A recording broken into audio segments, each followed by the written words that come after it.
ಜನಪರ ನ್ಯಾಯಪರ. ಮಿಣಗನಗುರ್ಕಿ ಗ್ರಾಮ ಪಂಚಾಯಿತಿ ವ್ಯಾಪ್ತಿಗೆ ಬರುವ ದಂಡಿಗನಹಳ್ಳಿ ರಾಯನಕಲ್ಲು ಗ್ರಾಮಕ್ಕೆ ನಮ್ಮ ಊರಿಗೆ ಶಾಸಕರು ಕಾರ್ಯಕ್ರಮದ ಅಡಿಯಲ್ಲಿ ಇಂದು ಚಿಕ್ಕಬಳ್ಳಾಪುರ ಕ್ಷೇತ್ರದ ಶಾಸಕರು ಪ್ರದೀಪ್ ಈಶ್ವರ್ ಅವರು ಗ್ರಾಮಗಳಿಗೆ ಭೇಟಿ ನೀಡಿ ಗ್ರಾಮದ ಸಾರ್ವಜನಿಕರ ಸಮಸ್ಯೆಗಳನ್ನು ಆಲಿಸಿದರು. ಪ್ರತಿ ಹಳ್ಳಿಯಲ್ಲೂ ನೆಲದ ಮೇಲೆ ಕುಳಿತು ಜನಸಾಮಾನ್ಯರಲ್ಲಿ ಒಬ್ಬರಾಗಿ ಜನರ ಸಾಮಾನ್ಯರ ಸಮಸ್ಯೆಯನ್ನು ಆಲಿಸಿದರು. ಇದರಲ್ಲಿ ಮುಖ್ಯವಾಗಿ ದಂಡಿಗನಹಳ್ಳಿ ಡ್ಯಾಂ ನೀರನ್ನು ಬೇರೆ ಕಡೆಗೆ ಸರಬರಾಜು ಮಾಡಬಾರದೆಂದು ಗ್ರಾಮಸ್ಥರು ಮನವಿಯನ್ನು ಶಾಸಕರಿಗೆ ನೀಡಿದರು. ಬಗರಕುಂ ಸಾಗುವಳಿ ರಸ್ತೆ ಹಾಗೂ ಅರಣ್ಯ ಇಲಾಖೆಗೆ ಸಂಬಂಧಿಸಿದ ಸಮಸ್ಯೆಗಳನ್ನು ಶಾಸಕರ ಗಮನಕ್ಕೆ ನೀಡಿದರು. ಸಾರ್ವಜನಿಕರ ಸಮಸ್ಯೆಗಳನ್ನು ಶಾಸಕರು ಕೆಲವು ಸಮಸ್ಯೆಗಳನ್ನು ತಾಲೂಕು ಅಧಿಕಾರಿಗಳಿಗೆ ಸ್ಥಳದಲ್ಲೇ ಪರಿಶೀಲಿಸಿಕೊಳ್ಳುವಂತೆ ಸೂಚಿಸಿದರು. ಬಗರಕುಂ ಸಾಗುವಳಿ ರಸ್ತೆದಂತೆ ಸೇರಿದಂತೆ ಕಮಿಟಿಯಲ್ಲಿ ಚರ್ಚಿಸಲಾಗುವುದು ಎಂದರು. ಹಾಗೂ ತಾಲೂಕು ಅಧಿಕಾರಿಗಳಿಗೆ ಸ್ಥಳೀಯವಾಗಿ ಗ್ರಾಮಸ್ಥರ ಸಮಸ್ಯೆಗಳನ್ನು ಗಮನಿಸಿ ಅಲೆಯುವ ಕೆಲಸವಿಲ್ಲದಂತೆ ಕಚೇರಿಗಳಲ್ಲಿ ಇತ್ಯರ್ಥಗೊಳಿಸಬೇಕೆಂದು ತಿಳಿಸಿದರು.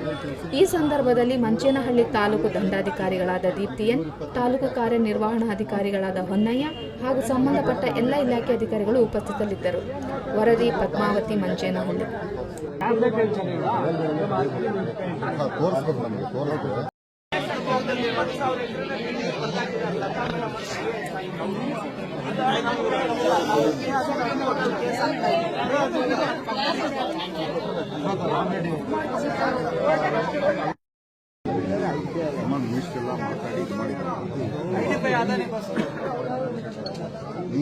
ಮತ್ತೆ ಅರ್ಜಿ ಕೊಟ್ಟಿಲ್ಲ.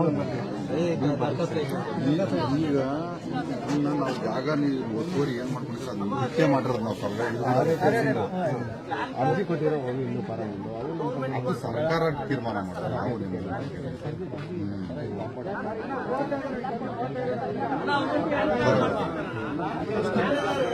ಕೆಲಸ ಫಿಕ್ಸ್ ಮಾಡ್ಕೊಂಡ್ರೆ ನಮ್ಗೆ 400 ಎಕರೆನೂ ಮಾಡ್ತಿರೋದು, ನಮ್ಗೆ 225 ಎಕರೆ ಅಷ್ಟೇ ಕೊಟ್ಟಿರೋದು. ಅಷ್ಟಕ್ಕೆ ಮಾತ್ರ ಮುಗಿದೆಲ್ಲ ನಿಮ್ಮದೇ ಕೆಳಗಡೆ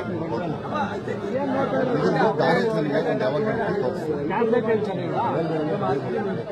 ತೋರಿಸ್ಬೇಕು, ನಮಗೆ ತೋರಿಸ್ಬೇಕು.